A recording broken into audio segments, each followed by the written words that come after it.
Hola, les vamos a hablar sobre el estado de agregación de la materia de química. Venimos del TC, estamos estudiando ingeniería aeronáutica y el equipo está conformado por Miranda, Juan, Ever, Giovanni, Jenny y Azul. Estados de la agregación existen tres fases, que es sólido, líquido y gaseoso. En el estado sólido, las partículas que componen las sustancias están estrechamente unidas y tienen una posición fija en el espacio. Las fuerzas intermoleculares son fuertes y mantienen las estructuras cristalinas y sólidas. En el estado líquido, las partículas que componen las sustancias están más separadas que en el estado sólido y tienen libertad de movimiento. Las fuerzas intermoleculares son más débiles que en el estado sólido, pero son son suficientemente fuertes para mantener la cohesión del líquido. Y en el estado gaseoso, en este estado, las partículas que componen las sustancias están muy separadas y tienen una gran libertad de movimiento. Las fuerzas intermoleculares son muy débiles y no son capaces de mantener la cohesión del gas. Las fuerzas intermoleculares existen tres, que son las fuerzas de Van der Waals, las fuerzas del enlace iónico y las fuerzas del enlace covalente. Las fuerzas del enlace covalente son fuertes y actúan entre las partículas que componen una sustancia covalente. Estas fuerzas son responsables de la cohesión de los sólidos covalentes. Y las fuerzas iónicas son fuerzas que activan a las partículas que componen una sustancia tóxica. Esas fuerzas son responsables de la cohesión de los sólidos iónicos. Y las fuerzas de Van der Waals, estas fuerzas son débiles que actúan entre las partículas que componen una sustancia. Estas fuerzas son responsables de la cohesión de los líquidos y gases. Hola, yo les voy a hablar sobre los estados de agregación. Son 4 estados de agregación que investigamos. Ahorita solamente vamos a ocupar 3, que es el estado sólido, estado líquido y estado gaseoso. En primer lugar tenemos al estado sólido.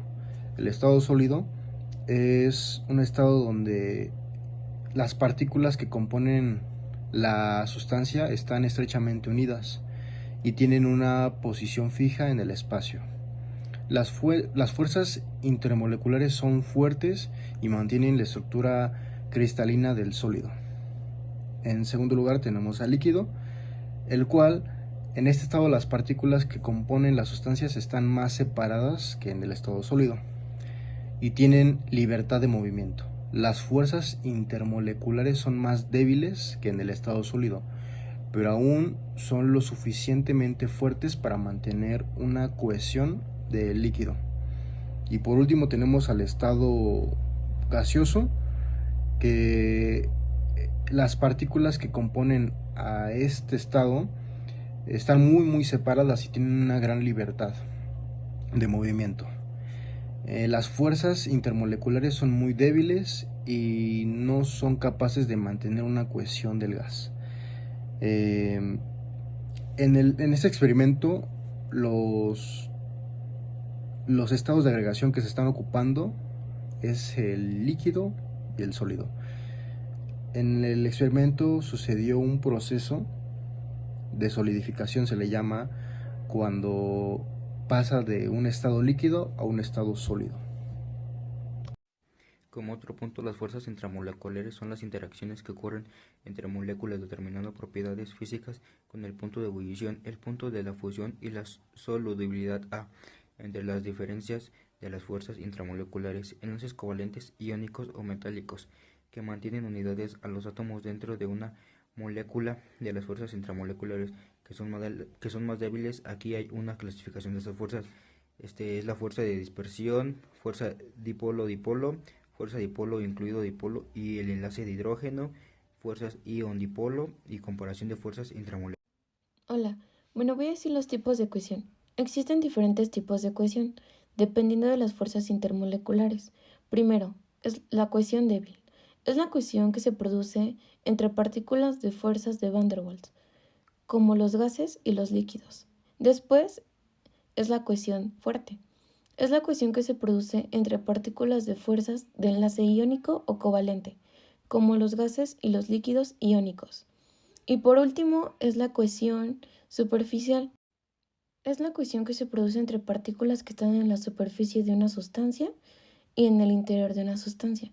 Y bueno, estos son los 3 tipos de cohesión. Eso sería todo. Gracias. Lo que intentamos hacer es que esto pase de estado líquido a estado sólido. Y esto se puede hacer como cuando hacen las nieves o los raspados, en este caso que quisimos hacer nosotros. Que hicimos en un recipiente va a ser la clave, la lechera y los ingredientes que se necesitan para poder hacer los estados de agregación, para que se pueda hacer el estado de agregación. Pero se necesita principalmente en ese recipiente que sea de aluminio, porque si lo hacen en otro recipiente que sea como de plástico, puede que funcione, pero va a tardar mucho y no va a agarrar ese estado sólido que necesitamos. Entonces se necesita un recipiente de aluminio para que el hielo con la sal pueda enfriar más ese recipiente, y conforme lo estamos meneando sobre el hielo, puedas pasar de ese estado líquido a ese estado sólido.